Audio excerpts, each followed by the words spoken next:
आज़ाद कश्मीर में 31 साल बाद होने वाले बल्दियाती इंतखाबात में पोलिंग का अमल जारी है। हमारे नुमाइंदा खुरम परवेज सादात मोहल्ला प्लेन पट्टी पोलिंग स्टेशन पर मौजूद हैं, उनसे मज़ीद तफसीलात जानते हैं।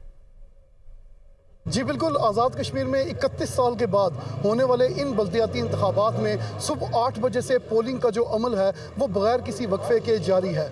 ताहम इस वक्त हम मौजूद हैं पोलिंग स्टेशन नंबर 6 पर। सादात मोहल्ला प्लेन पट्टी का ये पोलिंग स्टेशन है, शहर का पोलिंग स्टेशन ये कहलाया जाता है। ताहम यहाँ पर अगर टोटल वोटर्स की बात की जाए तो यहाँ पर टोटल वोटर्स की तादाद है 914, जिनमें से ख्वातीन वोटर्स हैं 447, जबकि मर्द हजरात 465 हैं। ताहम इस पोलिंग स्टेशन की अगर मुकाबले की बात की जाए तो यहाँ पर आज़ाद उम्मीदवार हैं सैयद अफराज गर्देजी, जबकि PTI के उम्मीदवार हैं सैयद आज़ाद हुसैन शाह और पीपल्स पार्टी के उम्मीदवार सैयद फ़ारूक हुसैन शाह के माबैन कांटेदार मुकाबला जो है उसकी तवक्को यहाँ पर की जा रही है। तो हम सर्दी है, सुबह का वक्त है, वोटर्स की तादाद जो है वो अब पोलिंग स्टेशन का रुख कर रही है और वोटर्स जो हैं वो पोलिंग स्टेशन पर अब आना शुरू हो चुके हैं।